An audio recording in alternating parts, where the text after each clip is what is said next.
Hi, everyone. My name is Dr. Rita Roy, CEO at the National Spine Health Foundation, and I'm your host for the Get Back to It podcast, where we tell real stories of healing and recovery. What does it mean to get back to it? It means overcoming spine problems through treatments that work in order to return to the people and activities you love, whatever that looks like for you. It means getting back to your life. We're here to share the success stories of those who did just that. And some of these stories you're not going to believe. At the Get Back to It podcast, our goal is to tell stories of spinal champions who've been able to achieve a better quality of life through spinal health care. In today's episode, I'm delighted to be speaking with Jennifer Fell and her son, Liam, a spinal champion who's just 4 years old. While pregnant with Liam, Jennifer underwent a routine ultrasound when her doctor discovered Liam had an abnormal spinal curve. Now, 4 years later, Liam and Jennifer have had quite the journey and have a long way ahead. In spite of all these challenges, however, Liam is a happy child who loves life, enjoying each day to the fullest. Now that you know what to expect, let's get back to it and dive right into Jennifer and Liam's story. At 5.5 months pregnant, Jennifer's pregnancy was normal until an examination of Liam's spine with an ultrasound left her doctor very concerned. At that moment, my heart stopped and sank because the doctor said Liam's spinal curve was significant. And because Liam's curve was profound at such a young age, he was only 22 weeks old in utero, my doctor said there was a possibility that Liam might not be able to walk. Because Liam was still growing in Jennifer's womb, his spinal curve would worsen and potentially affect the development of his heart, lungs, and brain. During my pregnancy, we were referred to many different specialists, from orthopedics to cardiology, and later to neurology and genetics, to ensure Liam was growing and developing well. Although I only had several months left before my due date, with all the unknowns, it felt like a very long pregnancy. 4 months later, Liam was born and seemed happy and healthy, and his parents were excited to bring him home. Before they left the hospital, however, the doctors confirmed the diagnosis of congenital scoliosis and told Liam's parents they had a long journey ahead. Since Liam was born, he's been seeing an orthopedic surgeon approximately every 4 to 6 months. At only 2 years old, Liam had already undergone numerous x-rays, ultrasounds, and an MRI scan.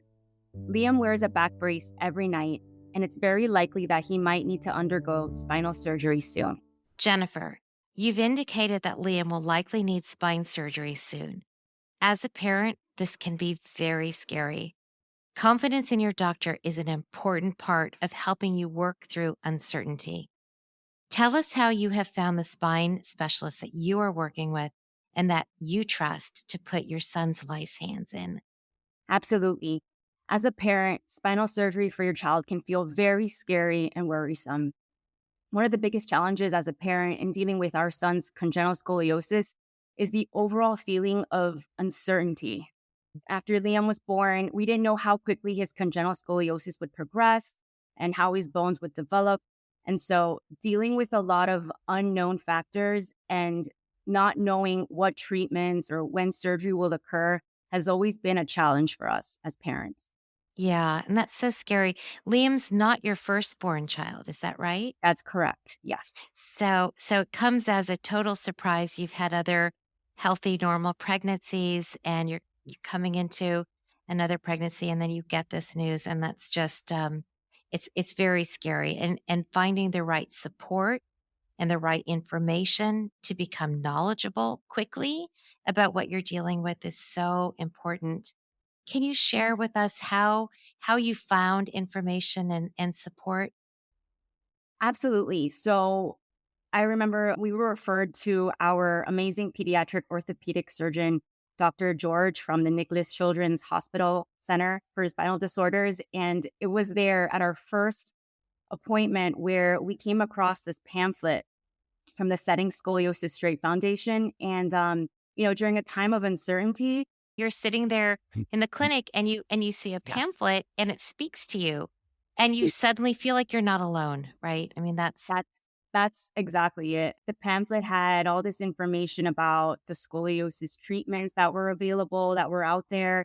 I talked about even having the opportunity to volunteer, which I thought would be a great opportunity for me and my family just to get to know other families that were impacted by scoliosis and then connect and, get together and learn and just share stories. So, for me, it was a time when there was so much uncertainty, so much anxiety, not knowing what to expect, not knowing much about it, but knowing that there's this wonderful resource out there really helped to calm me down and help me, know that there's doctors out there that are looking into scoliosis, that they're creating, there's this wonderful resource that's creating awareness about scoliosis, which really gave me a lot of like calmness, if you will. Yeah. No, that's awesome. And that's what we're all about at the National Spine Health Foundation is connecting people and creating community because when you do get a diagnosis, whether you're a mom or whether it's your own diagnosis,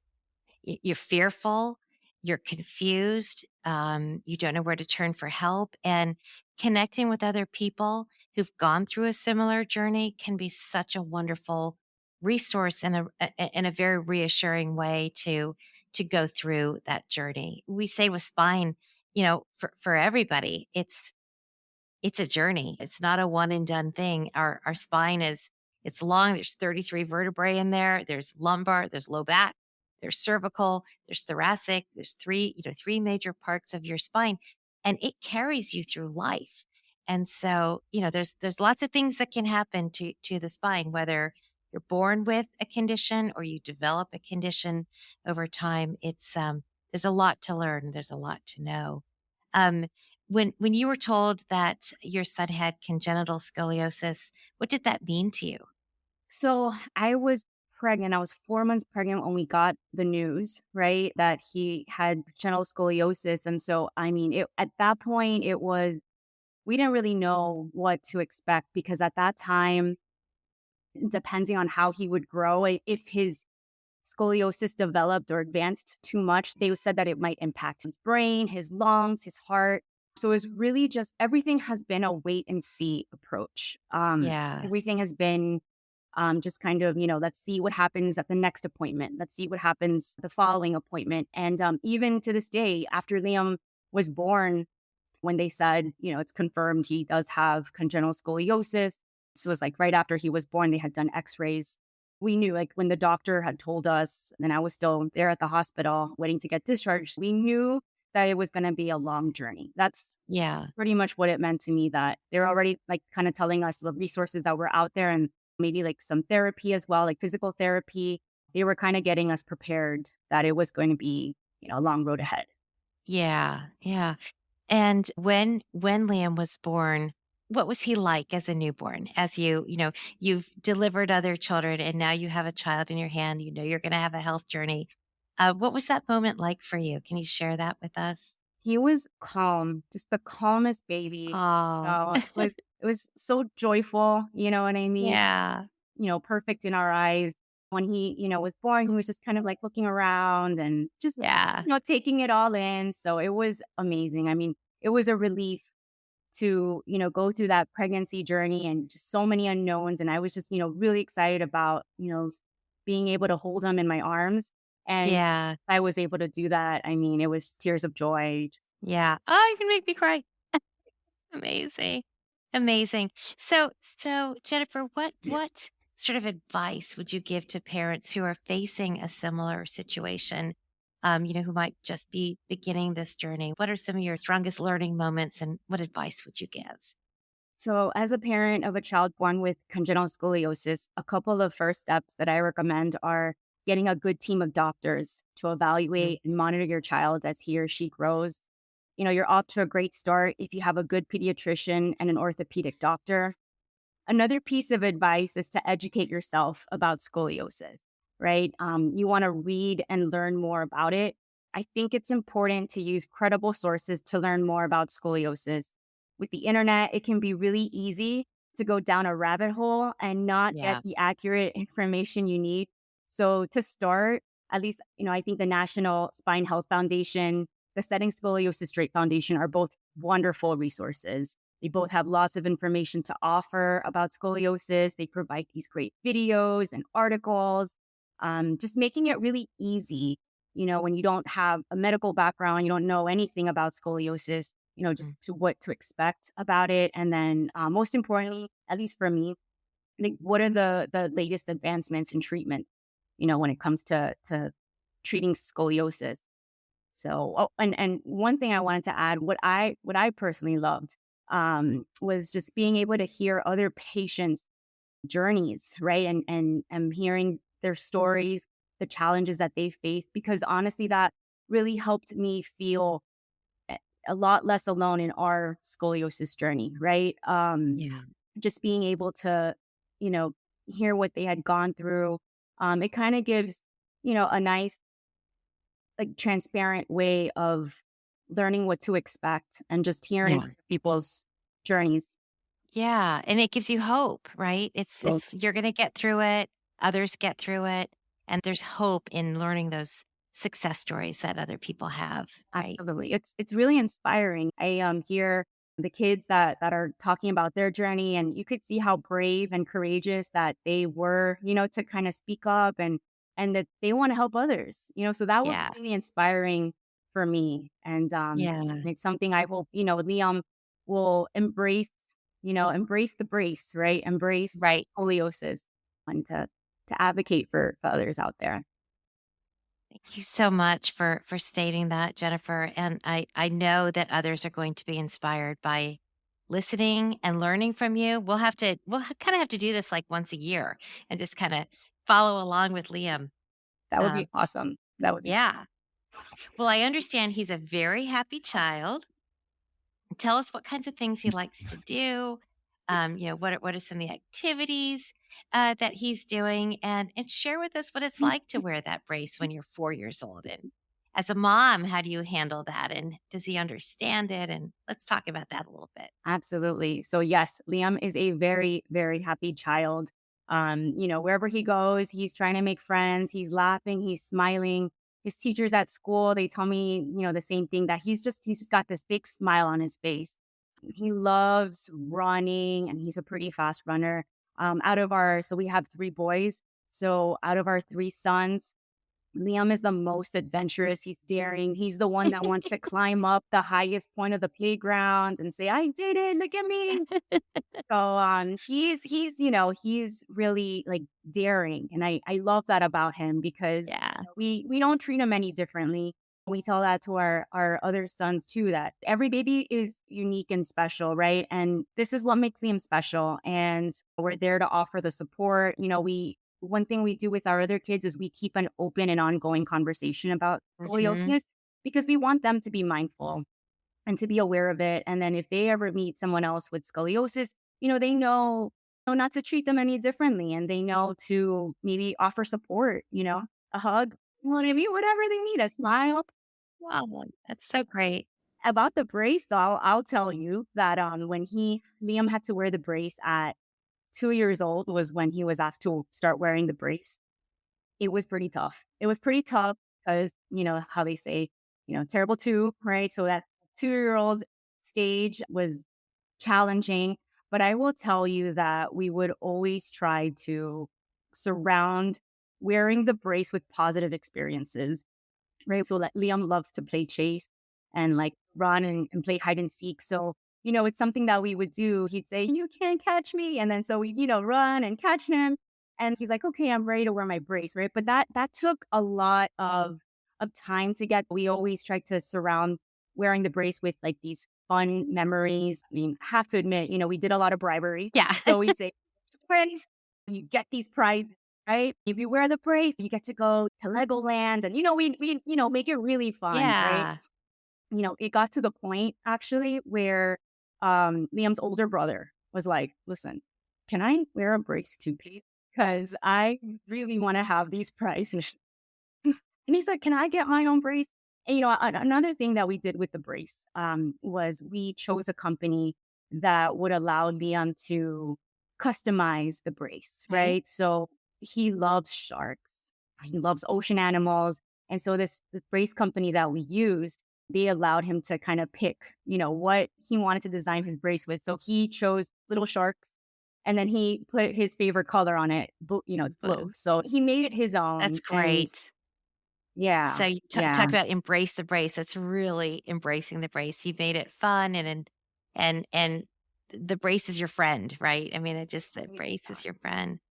exactly. It's basically at the point now where, like, Liam will tell me, "Mom, bedtime, you need to put my brace on." Ah, That's great. I that's mean, he's great. reminding me to put on his That's brace. great. That's amazing. And it's hard in the family dynamic because it seems like, why is our baby brother getting these extra things and I want to get something extra too. And that's all really tough stuff to manage. And it sounds like you're doing an amazing job navigating through that and having the family come together around it, but also not, like you say, treating everyone, the same in your family, that everyone's special, everyone has their own gifts and to be celebrated. That's hard. It's definitely a challenge. Every day we take it, day by day. We try to be as transparent as possible, with our kids too, right? Like we don't try to sugarcoat it, Mhm. even when Gavin, my older son, is like, "Oh, Liam, he gets to, have all these," and we'll say, that Liam is our scoliosis superhero, and we gotta encourage him, we gotta support him.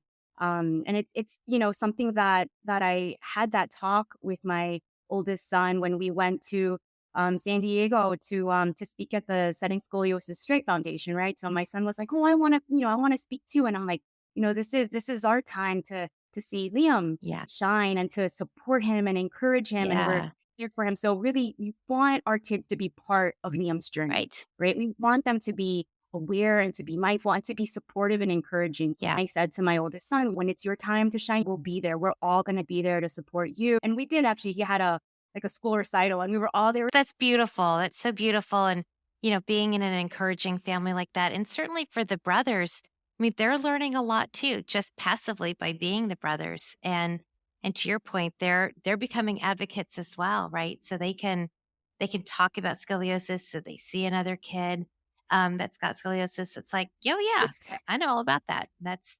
Exactly. not Exactly. yeah.